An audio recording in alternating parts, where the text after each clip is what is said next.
बागेश्वर धाम में देश का पहला हिंदू ग्राम बनाया जा रहा है। अब इसका निर्माण भले ना शुरू हुआ हो, लेकिन इस पर सियासत शुरू हो गई है। कांग्रेस की तरफ से मांग उठी है कि मुस्लिम गांव भी बनाया जाए। इसके जवाब में भाजपा ने पलटवार कर कहा कि पाकिस्तान की बात करने वालों को कुचल दिया जाएगा। अब हिंदू ग्राम बनाने की जरूरत क्यों पड़ी? अगर ये गांव बन जाता है तो इसमें रहने की क्या नियम शर्तें होंगे और इस पर सियासत क्यों हो रही है, आइए समझते हैं। दरअसल बीते दिनों मध्य प्रदेश के छतरपुर जिले में बागेश्वर धाम के पीठाधीश्वर धीरेन्द्र कृष्ण शास्त्री ने देश के पहले हिंदू ग्राम की आधारशिला रखी।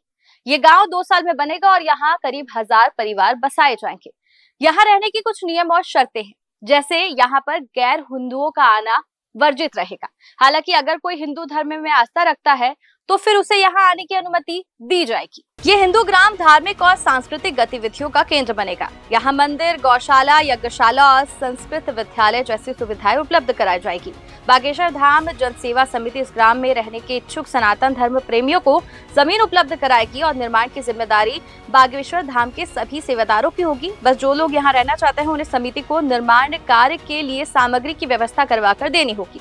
मकान अनुबंध के आधार पर मिलेंगे और इन मकानों की खरीद फरोख्त पर पूरी तरह से रोक रहेगी।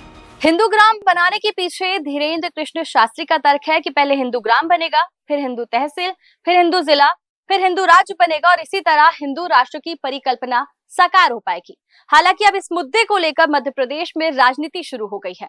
कांग्रेस प्रवक्ता अब्बास हफीज ने मुख्यमंत्री डॉक्टर मोहन यादव से मांग की है कि यदि संविधान धर्म के आधार पर गांव बसाने की अनुमति दे ही रहा है तो मुस्लिम गांव, ईसाई गांव और फिर सिख गांव बनाने की अनुमति भी दे दी जाए। जब कांग्रेस की तरफ से बयान आया है तो भाजपा की तरफ से पलटवार तो बनता ही है। कांग्रेस प्रवक्ता के बयान पर बीजेपी विधायक रामेश्वर शर्मा ने कहा कि हिंदू गांव बनाने का मकसद सुरक्षा मुहैया कराना है ताकि देश की बहु बेटियां आजादी के साथ घूम सके। साथ ही उन्होंने कहा कि देश के साथ गद्दारी करने वालों की हाथ पैर तोड़ दिए जाएंगे। पाकिस्तान की बात करने वालों को कुचल दिया जाएगा, जमीन के 10 फीट नीचे दफना दिया जाएगा। ये ध्यान रखना, ये हिंदुस्तान किसी भी कीमत पर अपने पुराने अपमान का बदला भी आज दिनांक तक नहीं भूला। इसके बाद कांग्रेस प्रवक्ता अब्बास हफीज ने भी रामेश्वर शर्मा के बयान पर पलटवार किया और कहा है कि बीजेपी विधायक राजनीति कर रहे हैं। उन्होंने संविधान सम्मान बात कही है। यदि संविधान हिंदू गांव बनाने की अनुमति देता है तो फिर अन्य तीनों धर्मों के गांव भी बसना चाहिए। फिलहाल मध्य प्रदेश में हिंदू गांव, मुस्लिम गांव को लेकर राजनीति शुरू हो गई है। कांग्रेस बीजेपी आमने सामने आ गई है। आपकी इस मसले पर क्या राय है, कमेंट सेक्शन में बताना न भूले। फिर मुलाकात होगी अगले वीडियो में। तब तक के लिए देखते रहिए चौथा खंबा। नमस्कार।